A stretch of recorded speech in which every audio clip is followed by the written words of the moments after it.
Yo, what's up, guys? It's your boy Switch back with another CAYO Perico Heist DLC vehicle review video.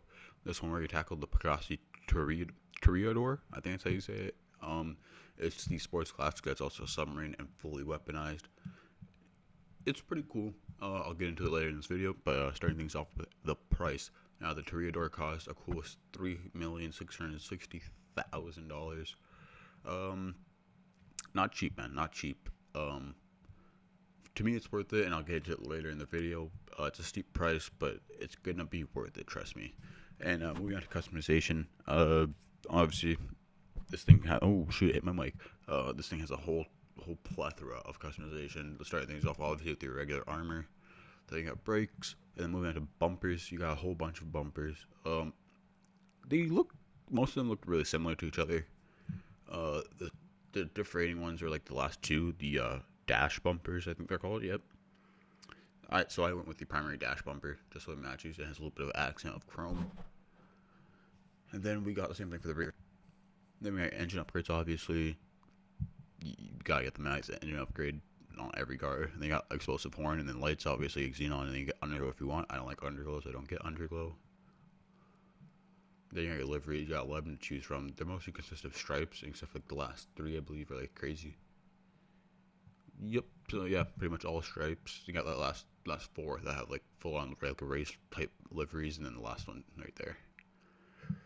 Moving on, you obviously got your louvers to the rear. It's basically like the rear cover where the glass would be, but this car doesn't have rear glass. They're pretty cool options. I just went with the last option because I liked how it looked. Then you got your plates, and then respray, obviously. Get whatever color you want. I already knew what I wanted because I customized the car before, and I reverted it back to stock because I forgot to record the first time. So there you go. Ultra blue. I was thinking of putting the crew color on just because it looked kind of wacky, it looked kind of cool, but I'm like, nah, I'm okay. Went the matte black, we kept it clean. Then you got your sun strips. I didn't want it. Spoilers, obviously, I knew what I wanted, so I just went straight for it. Bada bing, bada boom. You got a lot of spoilers, 11 spoilers. Boom, the little ducktail looking thing. Then transmission, obviously, max. Turbo, max. Wheels, I like the stock wheels, so I kept the stock wheels on them. Yeah, and then obviously just window tint. So that's pretty much all your customization for you. It's a good amount. And it doesn't really change the look of the car that much, which I like at the same time. Don't want to look too crazy, but then moving on to like the handling and stuff. It's a sports classic car. It's not gonna be the best at handling, but you're not gonna be racing this car either also, so it's just a car to have. It's cool, it's quirky. I like it. It also has really good missiles, to be fair. It's a good car, good little car. And then moving on to the MG you have on it, it's the same MG that comes from the Stromberg, so it shreds most of cars really quickly. You're not gonna be using it that much as you would think, but just have that good extra reliability, you could say. It's pretty good, pretty cool. And here you got the missiles, pretty accurate, as you can say. Blow that Pressure Mark II pretty easily. They're the same missiles from the Stromberg, I think, as well. I think it's just the faster Stromberg, you can say this car is. And this is a pretty cool clip here to see how accurate the missiles are. I was facing the complete opposite way, and you can see I blew up that car right there. Pretty freaking cool, in my opinion. Now, what people get wrong about this car is they think that it's gonna be a griefer car or something. Nah, you're not gonna see anyone driving this car, I can guarantee it. You know why? Because you never see a Stromberg out anymore either.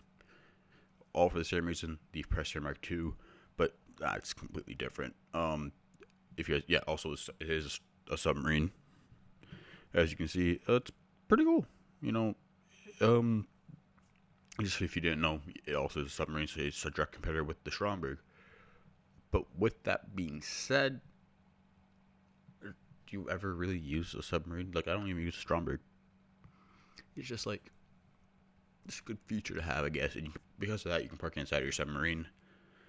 If you don't know how, this is how. You just go up to your submarine, underneath it, and you click right in the D-pad, and it brings you up inside of your submarine, which is really cool. Actually, the animation is pretty sick. And it's just a little quirky little feature you can have with it to park inside your submarine, which is pretty cool. I wish you could park the Stromberg in here too, but you can't. But that's not a big deal. If there is one downside to this car, it does blow up with the one missile. Not big deal, but like the Stromberg takes a few more rockets than this does, and it makes a big difference. But overall, I like it. I think it's worth 3.6 million. It has a rocket boost on the back, obviously. Uh, I'm gonna be making a video comparing this to the Stromberg and this to other vehicles in the game, just because it's one of the more surprising vehicles from this update. But anyways, if you guys enjoyed this video and found it informative, make sure you like, comment, subscribe down below, and be on the lookout for more CAYO Perico Heist DLC videos. See you guys in the next video. Peace.